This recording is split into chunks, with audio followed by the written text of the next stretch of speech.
Lucas capítulo 4, verso 25. Na verdade vos digo que muitas viúvas havia em Israel, no tempo de Elias, quando o céu se fechou por 3 anos e 6 meses, reinando grande fome em toda a terra.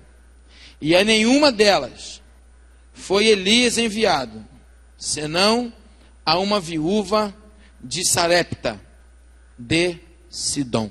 Pai, fala ao nosso coração, supre nossa limitação com a tua unção, e a esta congregação com a mesma, para que a gente ouça tão somente a tua palavra, e nada mais do que a tua palavra, em nome de Jesus.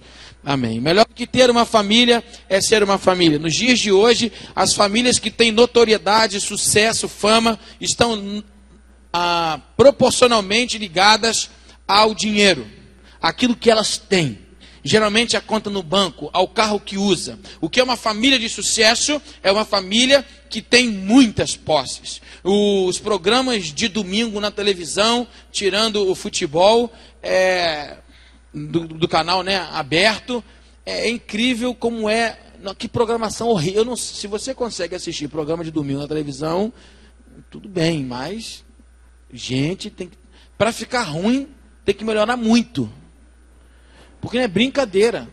E aí eu fico observando aqueles programas que trazem as pessoas para homenagear as pessoas, né? A semana passada estava lá o Thales Roberto, e aí todo mundo, a mensagem.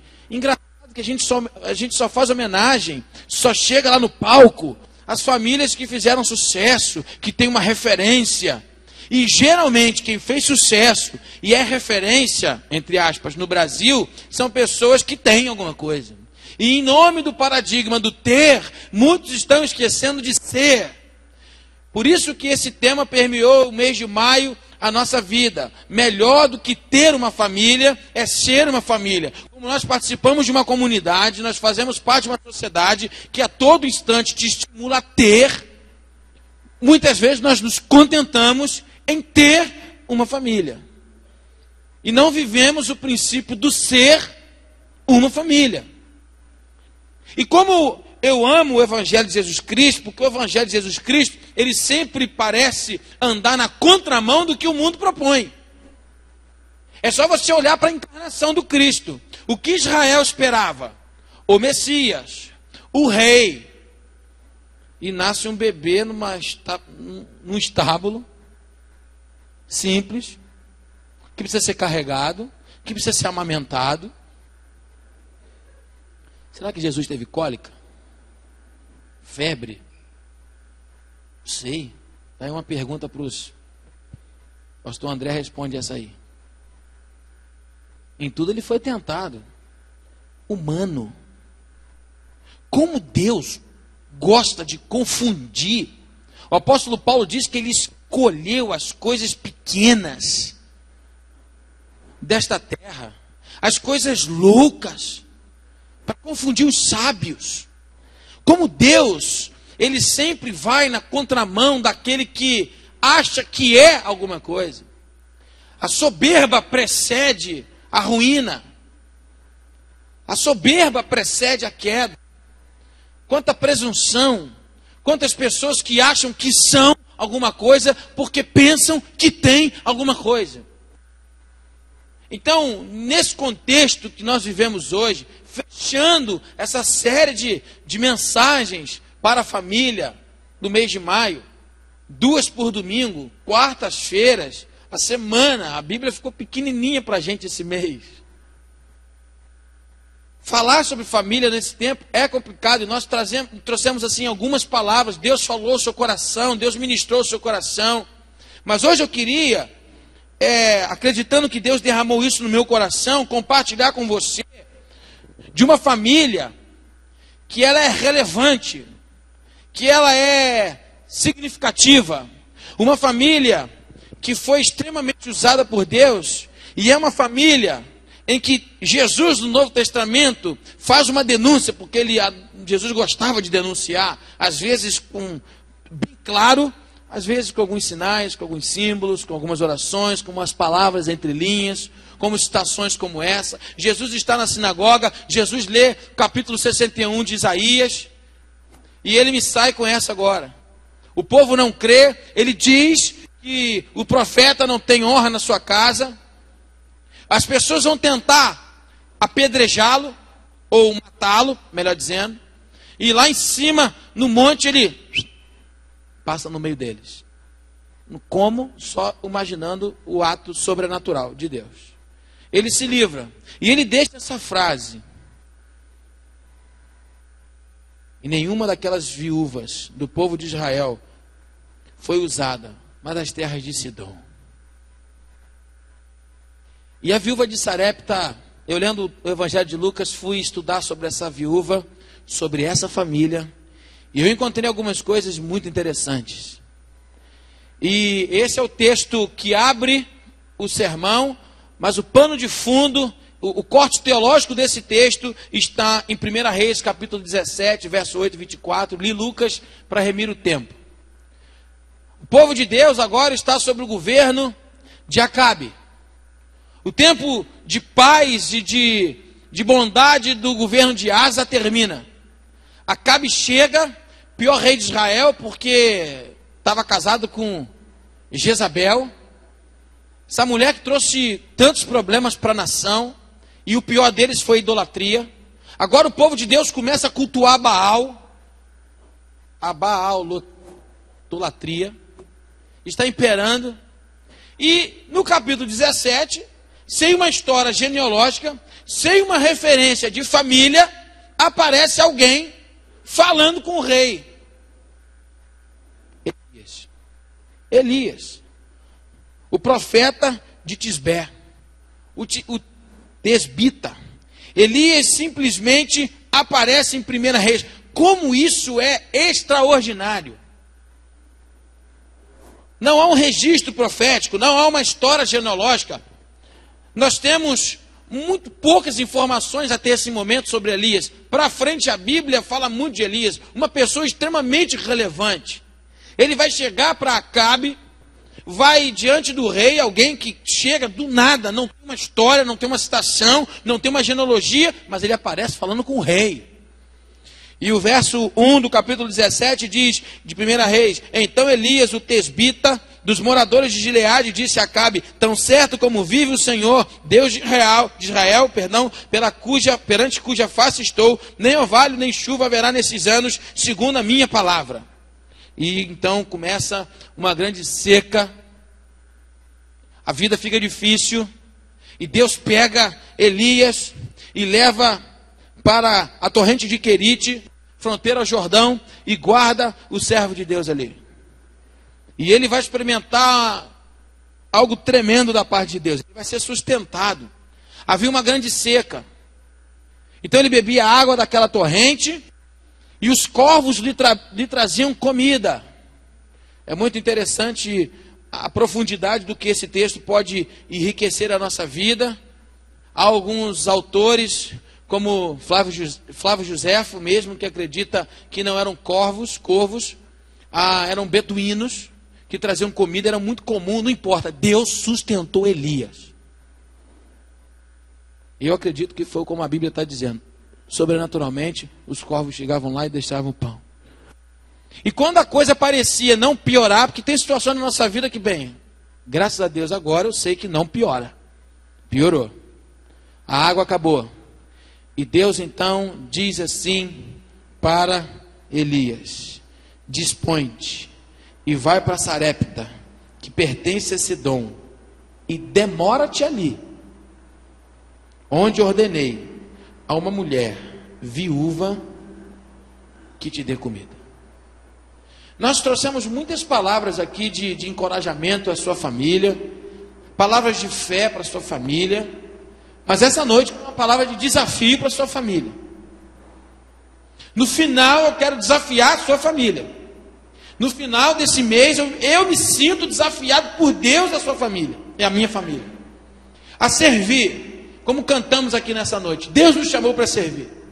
Eu fico impressionado como que Deus separa famílias. Domingo à noite eu preguei o que Deus faz por uma família, até onde Ele vai por uma família. E nós ministramos lá em Atos capítulo 16. Se tiver que prender um dos seus melhores homens, Ele prende. Se tiver que fazer um terremoto, Ele faz, mas para alcançar a vida de um carcereiro. e toda a sua família. Então Deus tem um interesse em tocar você e abençoar você. Agora Deus também tem um interesse muito grande em usar você e usar a sua família. Eu fico impressionado que as pessoas que têm uma relevância nas Sagradas Escrituras, que têm uma vida extraordinária, socialmente falando, não foram extraordinários. Pessoas extraordinariamente usadas por Deus, naturalmente na Bíblia, não foram pessoas extraordinárias, de sucesso. Olha quem Deus escolhe para sustentar o homem dele.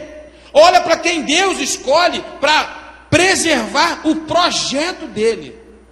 Uma viúva. Uma família. Família, nós temos conversado como ministério de família dessa igreja. Ministério de famílias, não é ministério de casais. Nós queremos atingir a família como um todo, porque nós entendemos que a família ela é além do casal. Agora está aqui essa viúva. O que Deus tem para a sua família? O que Deus quer fazer com a sua família? Como nós nos comportamos com família? Será que a nossa proposta de família é ficar sentado, esperando as bênçãos do céu cair? Como eu disse, Jesus não morreu na cruz porque a sua família ficasse desfrutando do melhor dessa terra.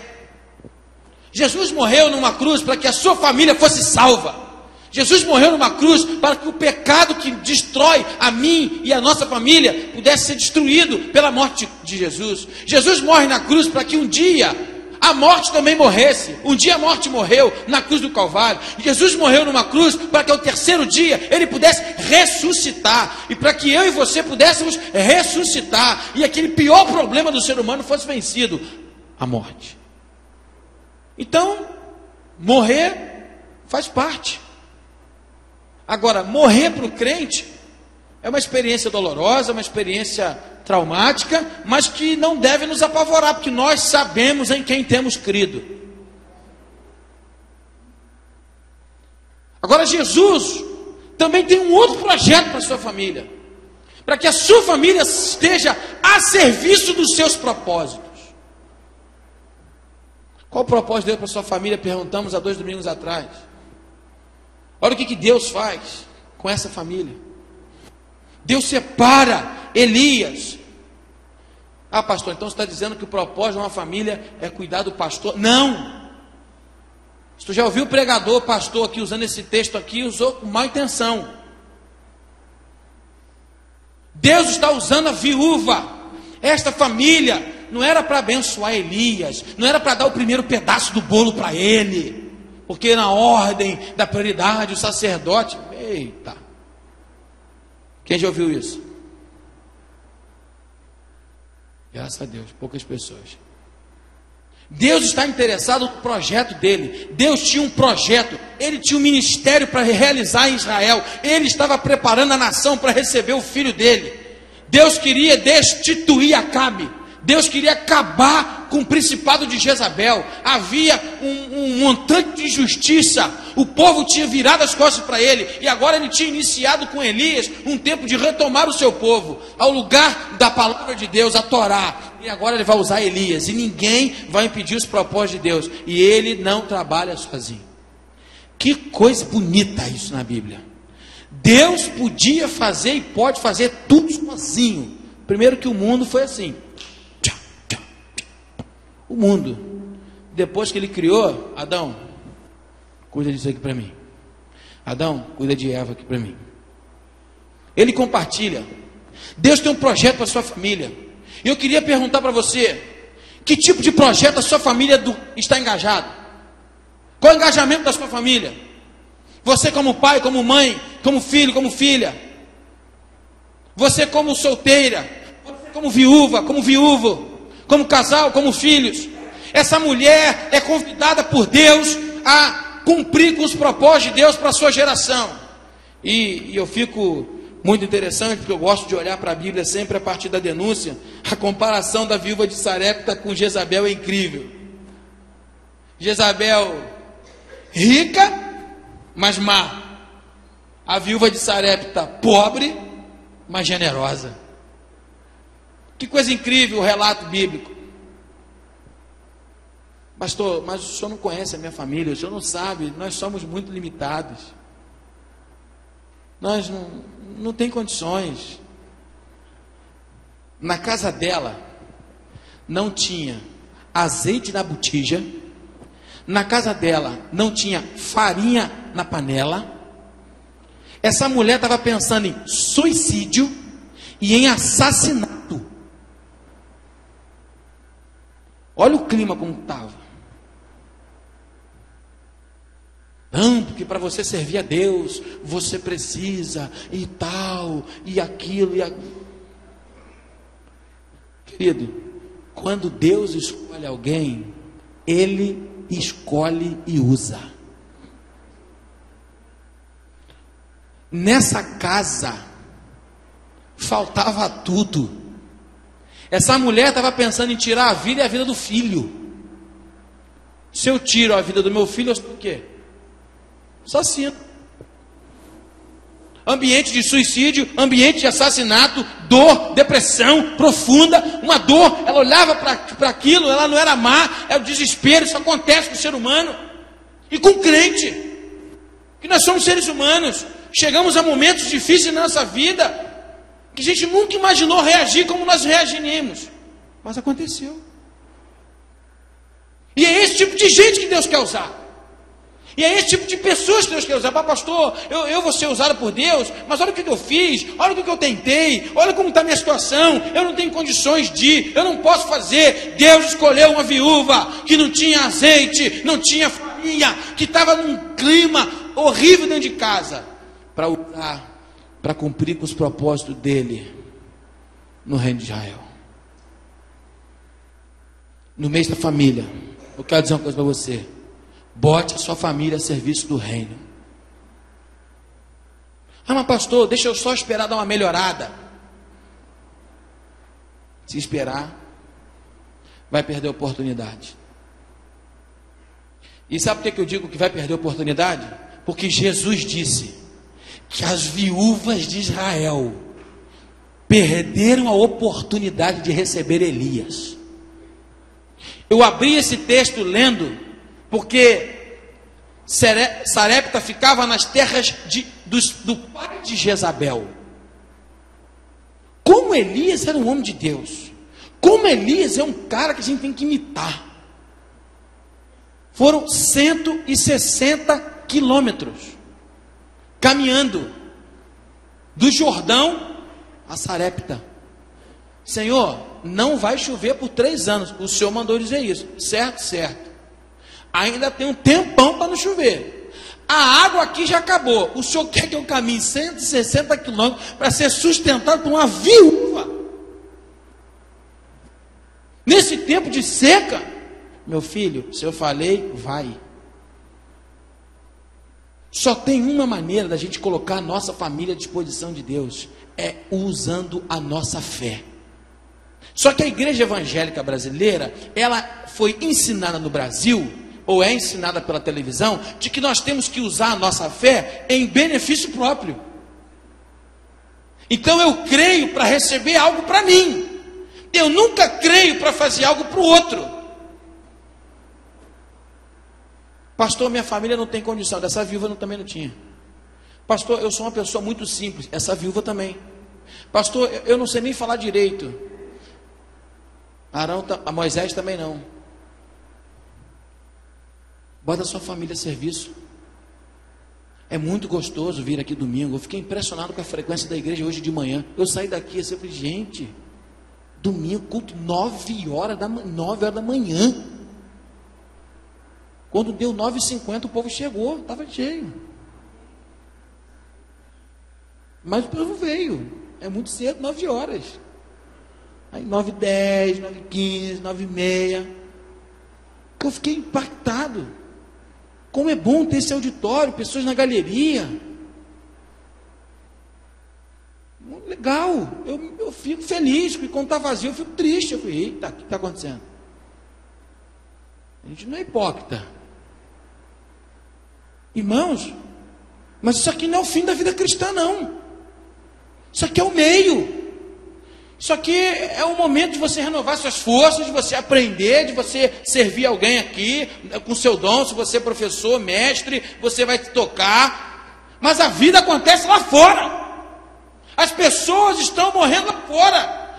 O mundo precisa de famílias que se coloquem na disposição de Deus, como essa viúva. Ela não se colocou.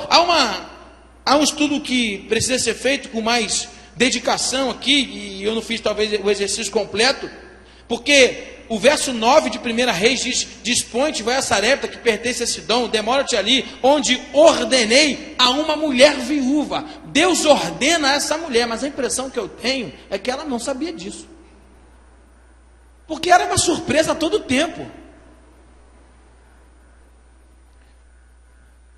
Talvez você recebeu a ordenança, você sabe o que tem que fazer. Libera. Usa a sua família para a glória de Deus.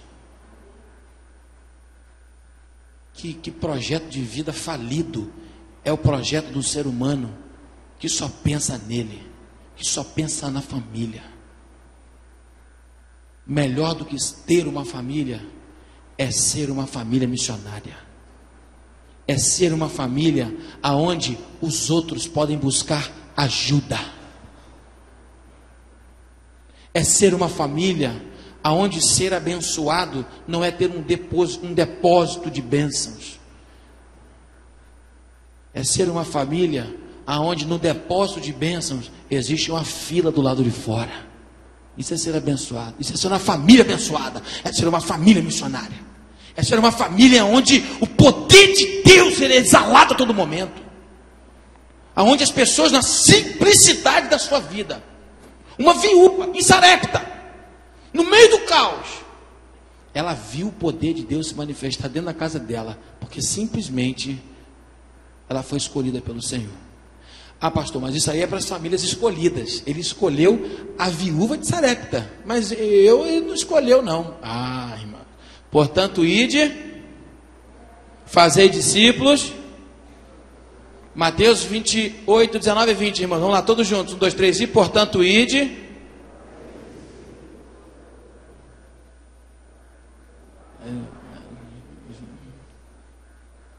Vamos levar o pessoal para os embaixadores, né, João? Portanto, ide, fazei discípulos de todas as nações, ensinando-os a observar e a guardar tudo o que eu vos tenho mandado.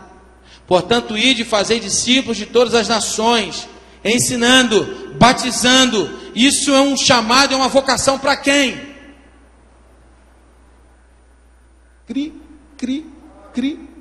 Como fez o pastor Rafael. Isso é um chamado para quem, irmãos? Para a igreja. Para todo mundo. Deus já escolheu a sua família. Às vezes as pessoas vêm com esse negócio de revelação, né? Ah, eu vejo um grande ministério na sua vida. Eu vejo também na sua, viu, irmão? Viu, Stephanie? Eu vejo um grande ministério na sua vida. Aí como ela canta, o pessoal já acha o quê? Vai gravar um de CD. Vejo um grande ministério. Claro que todo mundo tem um grande ministério, ué. Vai discipular as nações. Isso é muito pouco trabalho. Pronto, qual o seu grande ministério? Eu tenho que discipular as nações, só isso. Tem que ter um discípulo africano, asiático, europeu, americano. Tá afim? Essa revelação o pessoal não gosta muito, né? Coloque a sua família à disposição de Deus. Melhor do que ter uma família é ser uma família missionária. Agora não se preocupa com isso, porque o texto continua, e eu acho isso tão interessante, mas tão interessante, que Deus manda, isso é bonito demais, Deus manda Elias para Sidom, para que ele fosse cuidado pela viúva, sim ou não? Então Deus fala assim: Elias, sai daí e vai lá para Sarepta, demora-te ali, que eu ordenei a viúva que te dê comida. Aí ele chega na casa e não tem nada. Ele pede água, ela traz. Mas quando ele pede comida, ouve assim: tão certo como vive o Senhor Deus, nada tenho cozido. Há só um punhado de farinha numa panela e um pouco de azeite numa botija. E veis aqui, apanhei cavacos e vou preparar esse resto de comida para mim e para meu filho. Comemos e morreremos. E o que acontece? Elias entendeu o que Deus queria. Ele diz: não temos, vai e faz o que disseste, mas primeiro faz dele para mim um bolo pequeno e traz aqui fora. Depois fará para ti mesmo e para teu filho. Por que Elias falou isso? Por que Elias disse isso? Tem pregador que pode pegar isso aqui e dizer: está vendo, irmãos? Primeiro tem que fazer para mim, que sou o pastor. Elias faz isso porque ele tinha convicção do que Deus ia fazer. Então ele sabia que ele podia comer primeiro, porque não ia faltar para ela depois. Elias estava interessado em abençoar aquela mulher, não usar aquela mulher. Porque assim diz o Senhor teu Deus: a farinha da tua panela não se acabará e o azeite da tua botija não faltará até o dia em que o Senhor fizer chover sobre a terra. Deus tinha cancelado a possibilidade de Acabe prosperar. Como é que diz isso lá na guerra? Sitiar um pouco. Você vai comer. Como é que é? É sitiar? Lá tem um sequestro, aí você começa, né? Corta a luz, corta a água. Deus estava fazendo isso, Israel, corta a água. Elias, acaba com a água. Acabou com a água, não tinha mais como Acabe prosperar. Não tinha mais como continuar treinando os exércitos como ele estava treinando. Agora Elias chega nessa casa, e com todo respeito à palavra de Deus, eu observo que o projeto de Deus era muito maior. Deus queria usar aquela família para abençoar e guardar Elias, porque ele tinha um projeto missionário naquela região. Só que na verdade quem começa a cuidar de quem aqui na história é quem? Que coisa, né, irmãos? Agora, aquela mulher que se abre para fazer aquilo que Deus pediu, começa a ver as suas necessidades supridas. Aquela viúva estava crente que estava cuidando de Elias. Aquela viúva estava crente que estava cuidando das coisas de Deus.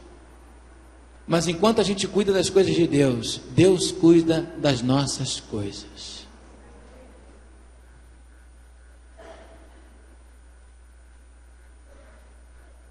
O milagre sempre acontece, irmãos. Faz um relato do tempo. Você quer experimentar um tempo de milagre?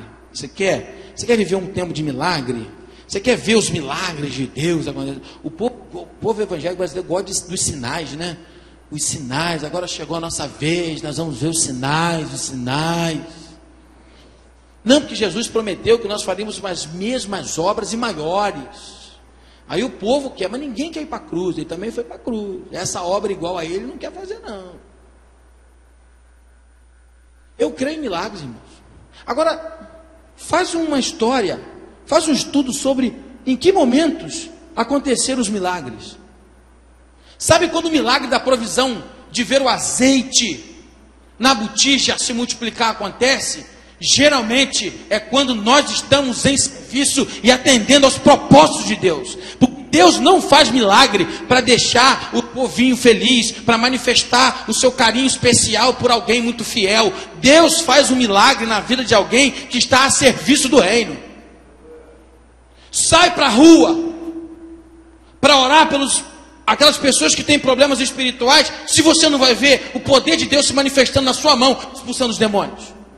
Sai para o hospital para orar pelos enfermos e você não vai começar a contar histórias de testemunho de cura. Mas o povo quer ficar no mistério, buscando poder, atrás de poder, milagre. Seu povo, milagre. O milagre vem quando nós vamos, aleluia.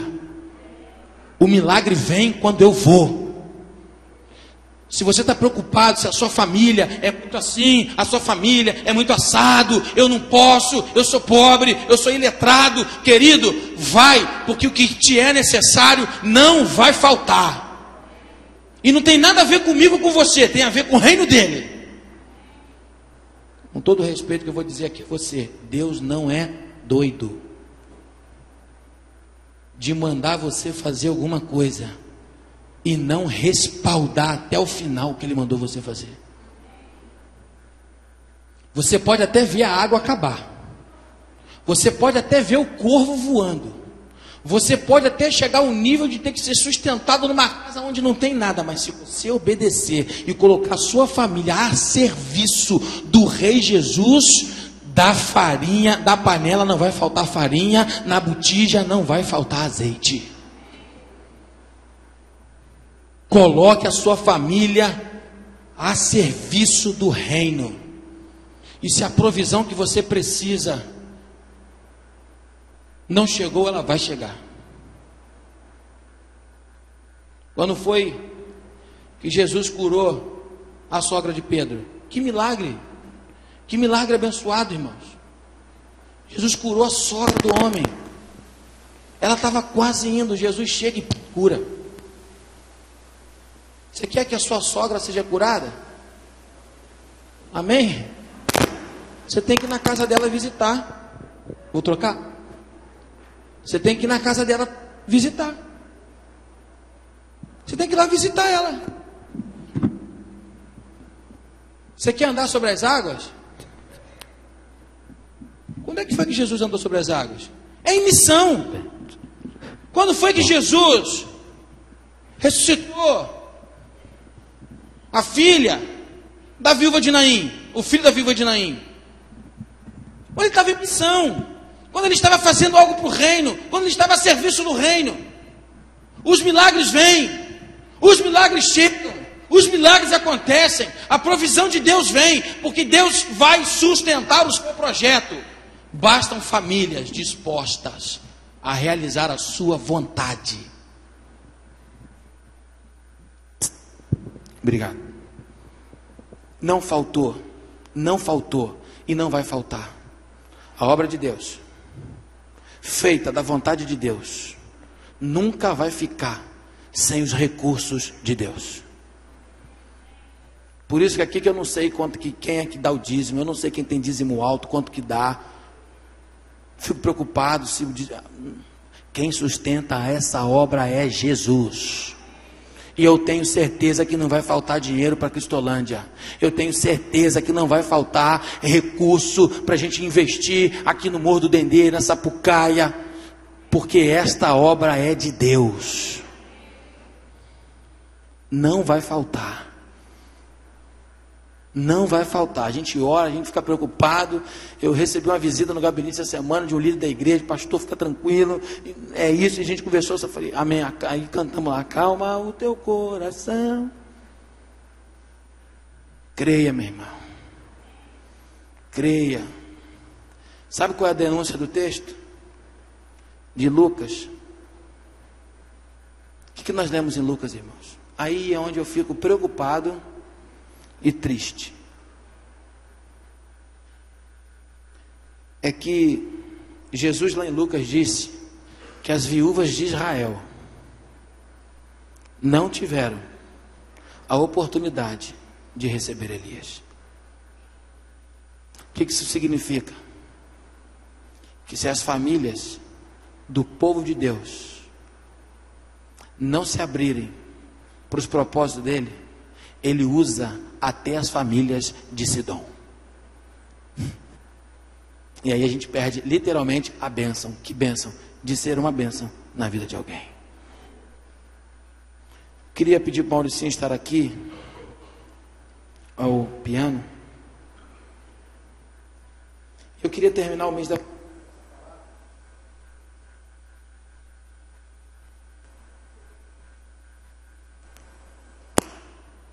Aqui tem que pregar, cantar, mexer no som, pastorear jovem adolescente. Irmãos, eu quero desafiar você a ser uma família de fé. Porque até o verso 16 de 1 Reis, capítulo 17, essa mulher experimenta milagres tremendos. Ela vê a farinha, o azeite, mas aí o filho dela morre.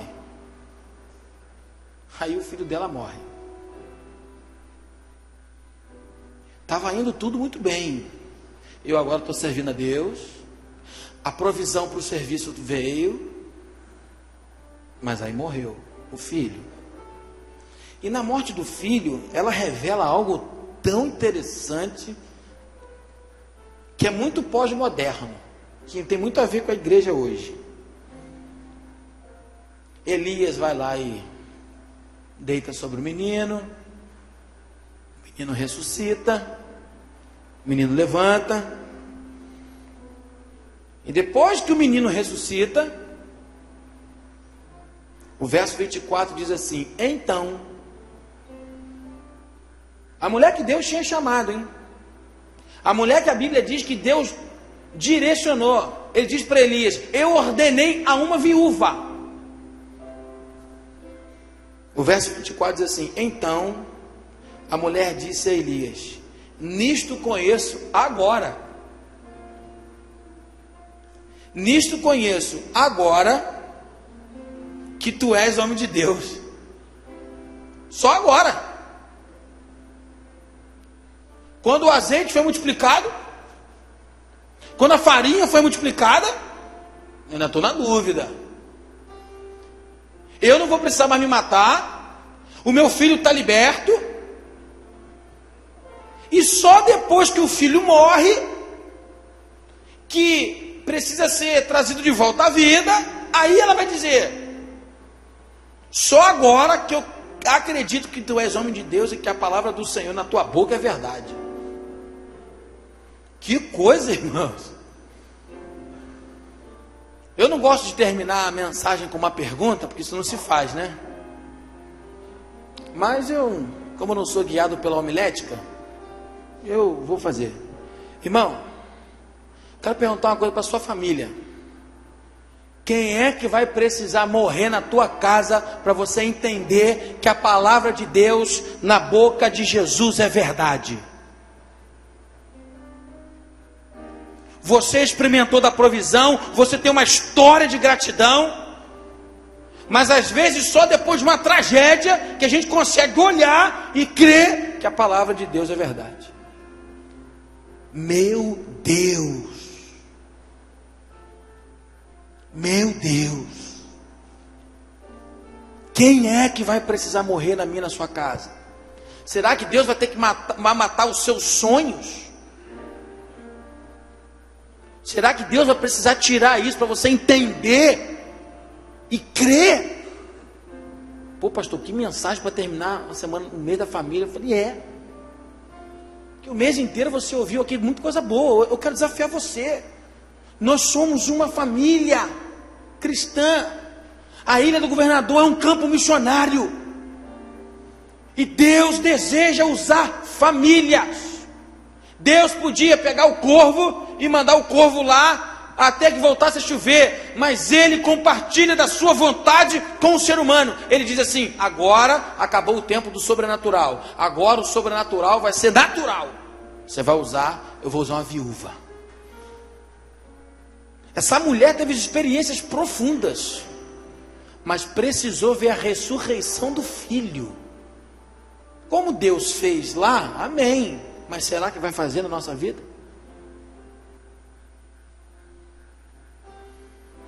Melhor do que ter uma família é ser uma família cristã.